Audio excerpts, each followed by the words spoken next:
do is, I said that we should not allow our subordinate employees to do anything other than use their signature when receiving goods to ensure that we have an accountable name we can go back to if goods are later to be found that were received or not received, and nobody has that signature. Can I just ask a question though? Sure. If you see a bill with that rubber stamp on, don't you still have the ability to call that person and say, did you sign for 9 books? Yeah, you know what's funny though? You don't have that access because we're not a transparent district yet. But once we are, and as we become transparent, yes, you'll be able to call Kyle Spots. So what's the difference and ask him whether he wrote What's the this. difference between an ink signature then and a stamp? If you still have the ability to call that person to see if they actually stamped that. Yeah, who's the one that stamped it is the question. Yeah. So the question is, Kyle Spots uses a stamp. Who stamps it? When I called, it's not him. Other people have access to his stamp. But other people. Not only that, in our check the business office, information. hold on, in our business office, they want the treasurer to write a stamp. Not only that, they want to get a stamp made for Joy. We don't want our treasurer writing a stamp. We want her signature on stuff. We are not only that, they have a stamp for the business manager. Right? Do we or do we not have a stamp for the business? That's pretty much standard procedure in It school. should not be. That I know. For us to protect our district, right? The failures of our treasurer in the past, we should create a policy that prevents this from happening. And one of the easiest policies to create is access to the board to review the bills prior to their approval for at least 4 hours, and open access to those invoices, right? And the documentation that backs them up, like you said, see who ordered it. And then the removal of stamps for the receipt of items. That's all I'm caring about at this point. I want no rubber stamps to receive an item. It should be the person that ordered it or received it or whatever. They should put their ink signature on it, because if they're the one receiving it, we are entrusting them to do it, and you want to be able to go back to your superintendent and say, hey, it says Susie signed for it or Johnny signed for it. Can you confirm that this actually took place because we found out or a parent said something, or we just want to verify? And then he has the process to follow, the documentation, the paperwork, the purchase order, the receipt, the bill, the payment. And we can check that on anything, at any time, to make sure that we're not losing finances. And that the contracts are right, and that the information is there. So that's what I'm asking for. If you're going to obstruct that, that's fine. Your decision, your problem. I get it. Now, the next one was, we have a policy, which is law by local government, and we're the administrator of this local government. We're the adjudicative authority, right? We adjudicate, we're the judge as the board for this law. And we have a situation where the board as a whole, 9 of them, told you in the finance committee, Andy in the finance committee, and Richard in the finance committee, and the business manager at the time, and the business office at the time, Go through this TD Bank thing. to go to TD Bank, right. So we gave them the authority to do something. We gave them direct orders, and they do not have the authority, nor do you, as an individual or anyone else, the authority to not do what the government told you to do.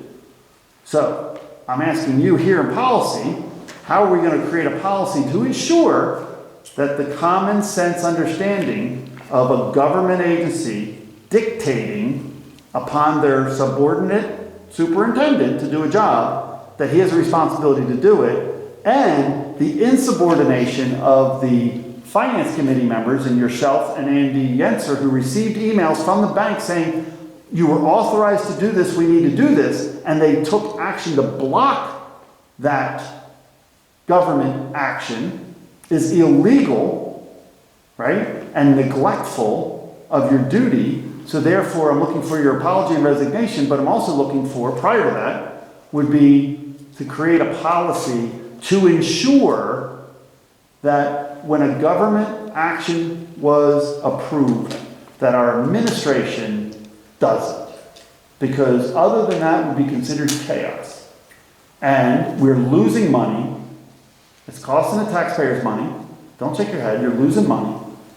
You have an insubordinate administration that our board has a responsibility to administer to, and it's happened more than once. And So we need to create a policy. according to Dave Bradley. This is not the world according to what actually happened. Oh, what do you think happened? I'm not going there with you, Dave, but I don't buy your You don't whole think the board? explanation of this. So my statements are the board authorized 9 to I'm 0. not going into this with you. They gave a timeline, a process, and the authority, and it did not occur. And all, that timeline all included things that Mr. Fike was supposed to do and he didn't. I don't care who does it. We have an accountability, we have a responsibility to make sure he does it. Okay, why didn't you all the times you were in his office? We are trying to, that's my point. Somebody inside the administration physically said, do not do that until the new person shows up. And they overextended their authority. That's why I want to make sure we have a policy to protect our superintendent, right, from not taking authority that he doesn't have because of ambiguity. Thank you for being so worried about my protection. You're welcome. I mean, we should, because whoever sits in your seat should have that protection by our board, right? Because whoever we hire to do a job should do the job. And if they fail to do the job, right, we should look at one of two things. Did they fail because they didn't know? Did they fail because they didn't know how, right? Was it ignorance? Was it incompetence? Or was it insubordination? And once we as a policy committee, once we as a board decide what the law is on how to handle ignorance, right? Incompetence Incompetence. and insubordination. There you go, perfect. So you If learn. can't remember your bullet points, I'll remember them for you. Thank you, and you learn. So we transferred the Oh, yes, A's. God, I learn every time you. Now once we have that learned, I appreciate it. Be my puppet if you want. I don't care. I'm glad you would settle. So now, if you look at this process, we as a board has a responsibility. They are insubordinate.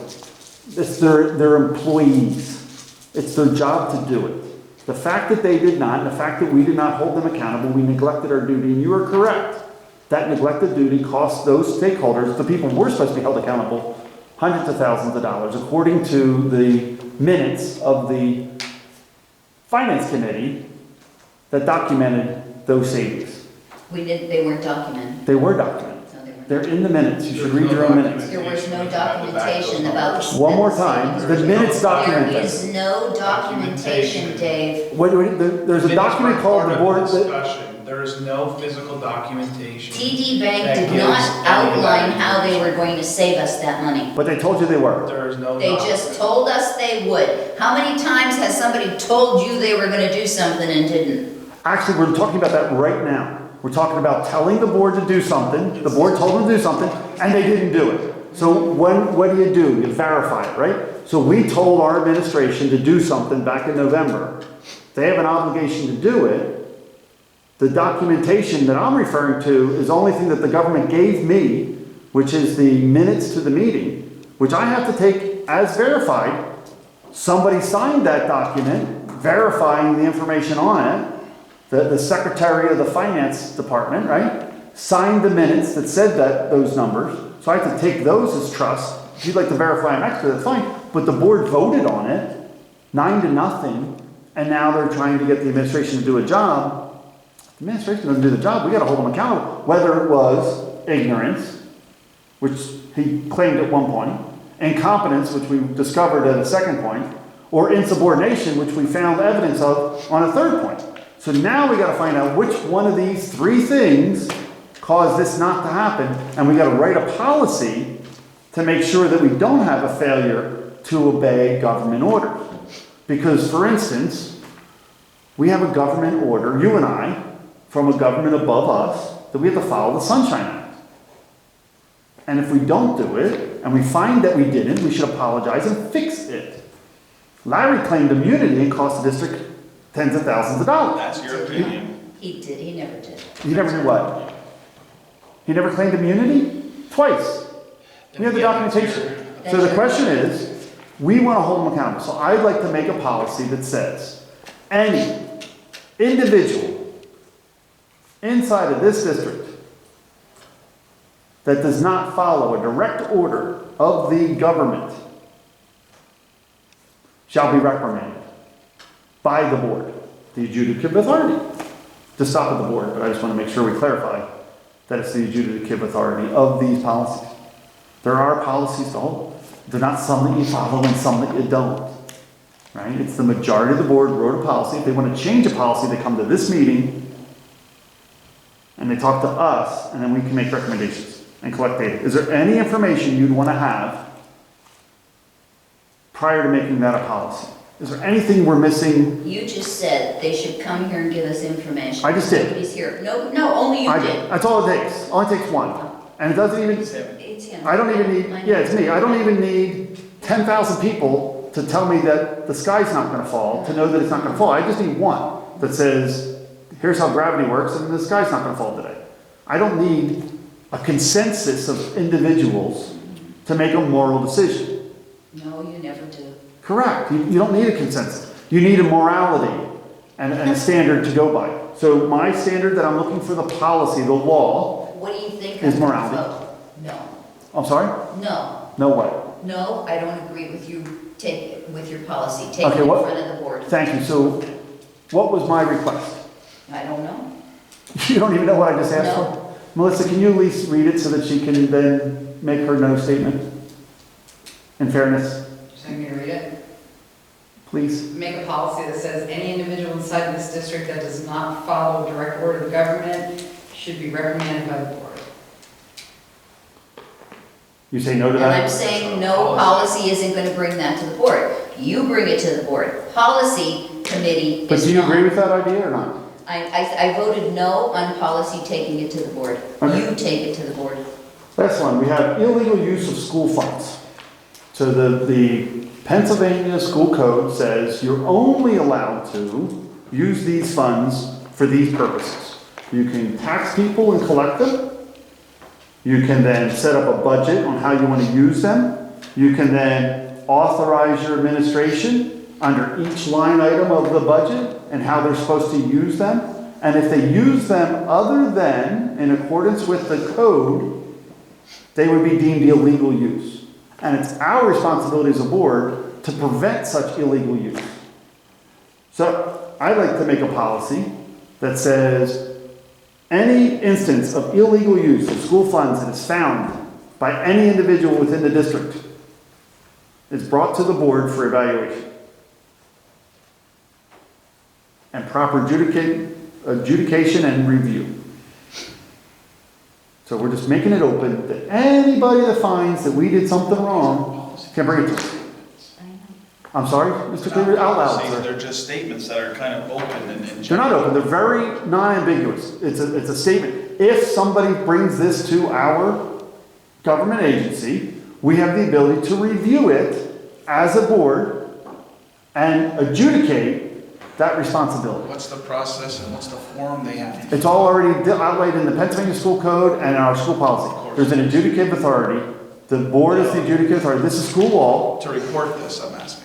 What's that now? What's the process of reporting it? What are Just the tell us. What are the guidelines? Just tell us. What's the form they have to fill out? Nothing. Just tell us. I don't care if it's an email. So somebody can come to you and say, Dave, so-and-so spent money illegally. Correct. And then we investigate and find out whether it's good or bad. They come to the board and say, you know, I saw our school van with 9 people rolling out of it last Thursday night. Is that legal use of school funds or illegal use of school funds? The only way to find out is, Mr. Cleaver, we have a complaint, we have a process, someone wrote an email, someone did something, someone told you, you were at a picnic and someone said, hey, what's with the person using why were the lights on? Why was this happening? Why was that happening? And as soon as you hear about it, your morality would be that you want to correct it or check it. We tell you that kind of stuff anyway. If I hear it. Yeah, but we have it now, we're going to have a policy and a process that actually allows it to occur. Because what happens is, when someone brings it to your attention, you now have this adjudicative authority and respect of the office, I hope, and your oath of office, to actually look at it with fidelity, which now puts a burden on you to make sure that it takes place. You just don't shush it off. If you look at Scranton, if you look at Penn Hills, if you look at Susquehanna, if you look at Harrisburg, if you look at Erie, I can go on and on. Those boards did not take that responsibility, and therefore we should adopt a policy that makes us have that responsibility so we can adjudicate it and give those people the opportunity, because they're the hearts and minds of this community and this district. So that if Mr. Tack says, I want to take a trip to Florida, right? and I got the company credit card, and he runs off to Florida, then comes back and says, that was a great trip, before that happens, or after that happens, or when someone finds out that he's on Facebook on the beach, someone says, wait a second, is this good or bad? And then it's our job to look at it. Right? And then we do. If they're doing first class airfare, maybe we want to look at it. Was it really cheaper or not? Does Dan have a company credit card? No. No, I don't think anyone does. It's an example. It's Goofy will pay for me. Pardon? Goofy will pay for me. Goofy does? Goofy does. That's good. But you get the idea. I mean, the idea is that there's a process and there's checks and balances. I'm trying to get you to look past the PSBA and recognize that these things are missing from accountability. This board has abdicated its authority too much. This board has rubber stamped things and let other people rubber stamp them down the hill. It doesn't hold itself accountable. We need to. And the policy, the law that we adjudicate, he enforces, is part of the puzzle. He meaning Superintendent Cleveland. So we authorize it. So when you look at it from another analogy, we're the person that writes the law. We're Congress, right? And then you got this administrative branch. He's the president, right? He goes and does the job. He hires ICE. He hires resource officers. He does what we tell him to do. And he does a good job of it, The president doesn't do it. right? And if he doesn't do what we told him to do, we have control over him. We're Congress. But then also in this situation, very unique, we're also the adjudicative authority. So we're the executive branch, we are the legislative branch, and we're the judicial branch. So you actually are judge, jury, and executioner as a volunteer board member. That's why we're so upset when you abdicate all this authority and rubber stamp everything. Because the only people that have authority over you is the stakeholders. And when you give up your elected authority to everyone else, you're not doing the job you were elected to do. That's why we ask for your resignation. That's why we ask for your apology. Because not only do you not know that you're supposed to do this, but you're not doing it even after someone educates you. And I don't care if Hitler tells you to not kick a dog. Somewhere in your heart, right? Somewhere, prior to being hung by your thumbs, you should say, maybe he's right, kicking a dog is bad, even though Hitler told me not to do it. And then you have this non-ad hominem argument to say, what is right, what is moral, what is immoral. And when you learn that, this man will be held accountable, you will be held accountable, and the stakeholders will have a government of, by, and for the people again. It's been broken, we're fixing it. I really wish Larry would have been here. That's why I kind of waited for the meeting, but if he's already told he's not making it, I understand that. So, last one is, apparently this district has some missing money, right? And it's damaged this board's reputation to the public and our educational fund balance. I think that we should write a policy to ensure that the board can keep an eye on the administration, the business office. I think the transparency I requested before was it. Since you didn't like that, I'm going to just make the statement that the board take on the responsibility of managing the funds, the 9, themselves without abdicating that responsibility to the administration. So we have a full check and a balance. That you don't just give them, let them write the budget, and you don't let them raise it by 10%, and then ask you to raise the taxes, and you say, okay, you actually have to do your job. And that's what I'm trying to do. So I think we should adopt a policy that requires our board to act with fidelity. Just as written in Pennsylvania School Code, but on a local level.